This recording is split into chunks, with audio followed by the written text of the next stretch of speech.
Bonsoir à tous, bienvenue sur RTL 9 pour le lancement officiel du 15e anniversaire du parc Disneyland Paris, où quelques 12 000 employés, 500 métiers, plus de 100 nationalités se sont pliés en quatre pour vous offrir, et ce dès aujourd'hui, 365 jours de rêve, de féerie. Bref, un menu assez copieux pour tous les amateurs de féerie et de sensations fortes. Il y a une nouvelle parade, de nouvelles attractions, de nouveaux spectacles. Alors durant cette petite demi-heure que nous allons passer ensemble, des reportages pour pouvoir découvrir les coulisses de ce fameux 15e anniversaire, des stars françaises et internationales fidèles au parc, deux invités prestige, le premier Phil Collins, le deuxième surprise.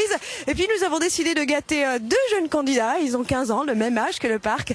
Ils vont venir jouer avec nous pour tenter tout simplement de gagner et de repartir avec des cadeaux. Vous aussi, vous allez pouvoir jouer avec nous, mais ça, je vous en parle tout à l'heure. Pour l'instant, tout ce que je peux vous dire, c'est que tout le monde sait faire pour que tout soit parfait. Les costumes, les chorégraphies, la parade, même les odeurs, les coulisses d'un anniversaire, événement, c'est maintenant. Aujourd'hui, chez Mickey, c'est le grand jour, mais en coulisses, bien cachées derrière les façades de Main Street ou le donjon du château, des équipes de créatifs s'affairent depuis des mois pour que la fête soit réussie. Pour commencer, pas de fête sans parade et pas de parade sans musique. C'est ici, reclus dans son studio, que nous avons rencontré Steve Sidwell, chargé notamment de composer la musique de cette toute nouvelle parade des 15 ans, Once Upon a Dream, avec une contrainte technique spécifique. La parade est constituée de beaucoup de tout petits segments musicaux et nous avons dû faire en sorte que les séquences s'enchaînent de façon fluide d'une chanson à l'autre, car chaque char présente deux aspects. Il y a réellement deux scènes différentes sur chacun d'entre eux et le défi c'était de caler les tempos et les tonalités pour que ça sonne. Un peu plus loin, ça découpe, ça coud, ça brode. C'est ici que sont conçues et fabriquées les 1300 pièces de costumes de la parade. Et non, ce que vous découvrez n'est pas la salle de fitness réservée au personnel du parc, les cast members comme on les appelle ici, mais bel et bien la salle d'entraînement de tous les artistes qui vont évoluer en costume dans cette parade des rêves. Parmi eux, les jongleurs, déjà affectés à un char. Le char s'appelle les rêves des pouvoirs. Les adeptes du bungee. Alors je vais donc évoluer sur l'unité Pinocchio. Et bien sûr les danseurs et les danseuses ici en pleine répétition des chorégraphies qu'ils vont exécuter autour des chars. Et puisque l'on parle des chars, voici en exclusivité quelques images de ceux que vous allez découvrir dans cette toute nouvelle parade. Alors direction l'atelier Top Secret où s'affairent de nombreux professionnels. Il nous faut de nombreux métiers avec chacun leur spécialité. On a besoin de mécaniciens, d'hydrauliciens, de chaudronniers, d'ingénieurs bien sûr pour développer le produit. Louis la vue et même l'odorat seront en émoi. C'est ici à Grasse, dans les Alpes-Maritimes, le pays des grands parfumeurs et des nez, qu'ont été développés les senteurs qui vont accompagner le défilé. Gagné, il apprend vite. Voilà pour la parade des rêves Disney, mais les 15 ans du parc, ce sont encore bien d'autres festivités. Une fête prévue pour durer jusqu'en mars 2008.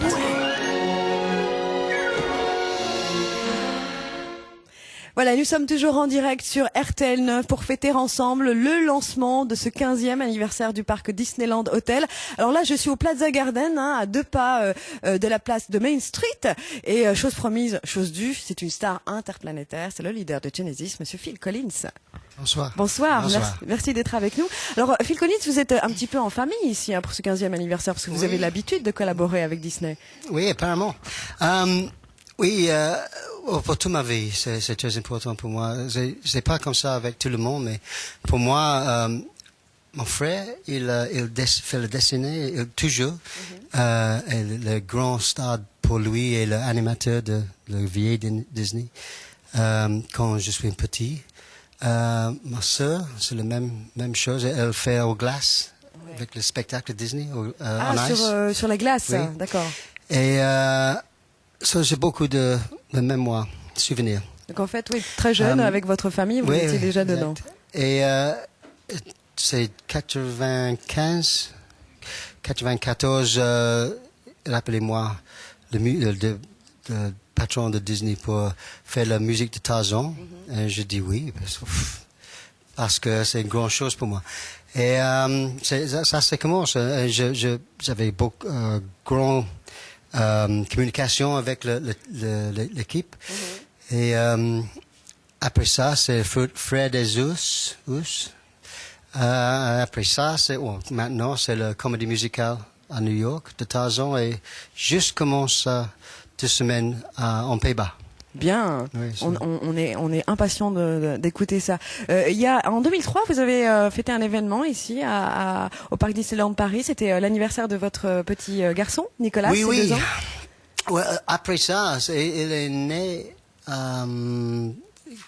2001 et c'est le deuxième anniversaire. Et chaque anniversaire, normalement, je suis là avec lui. Et cette année, c'est le même. Bien. Oui. Et alors, Genesis, une tournée? Oui, juste 20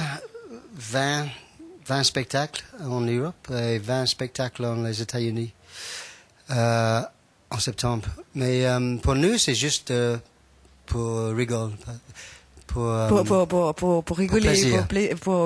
Oui, c'est pas un nouveau disque et pas une grande raison. C'est juste pour nous et le fan, juste le grand spectacle. C'est pour notre plaisir Ouais. et on prend énormément de plaisir à écouter Genesis. Merci infiniment Phil Collins d'être venu nous accorder un petit peu de temps et de partager ce moment avec nous. Je crois qu'il est temps d'accueillir notre premier candidat. Il s'appelle Thomas, il a 15 ans, donc comme je vous le disais, le même âge que le parc, et il va venir jouer avec nous et tenter de repartir avec des cadeaux. Bonsoir Thomas.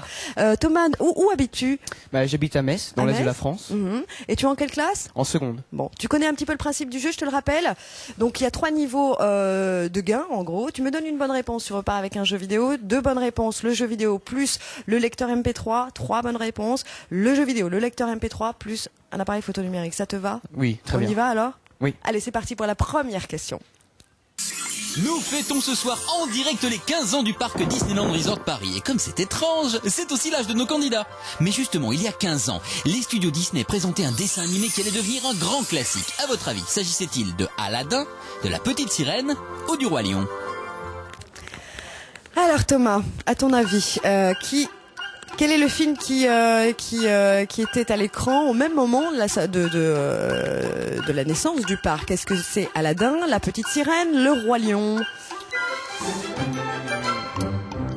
Tu hésites si je te dis... Je dirais Le Roi Lion.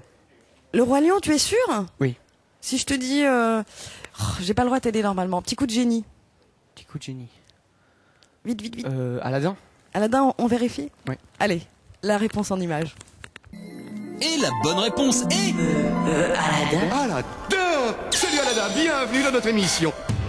Et oui, Aladdin a le même âge que Disneyland Paris. Ah, Aladdin, un dessin animé dont le succès fut retentissant avec près de 7 500 000 entrées rien qu'en France. C'est sérieux?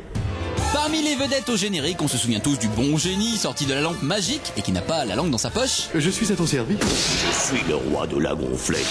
De l'infâme Jafar et bien sûr de la belle Jasmine. Je ne t'ai pas remercié de m'avoir sauvé la vie. Eh bien, croyez-moi, à Disneyland Paris, tout ce beau monde ne sera pas dépaysé. D'ailleurs, ma chère Ness, que diriez-vous de m'accompagner après l'émission pour un petit détour par une attraction, le Passage Enchanté, histoire de replonger dans l'ambiance des 1001 nuits? Et si vous acceptiez, je pourrais même vous emmener faire un tour. Oh mince, un tapis volant. Un tour de tapis volant, bien sûr, ce serait mon premier souhait si je trouvais une lampe magique. Seulement, attention, tenez bien votre turban parce que cette attraction installée au Walt Disney Studio, ça décoiffe. Splendide, absolument merveilleux.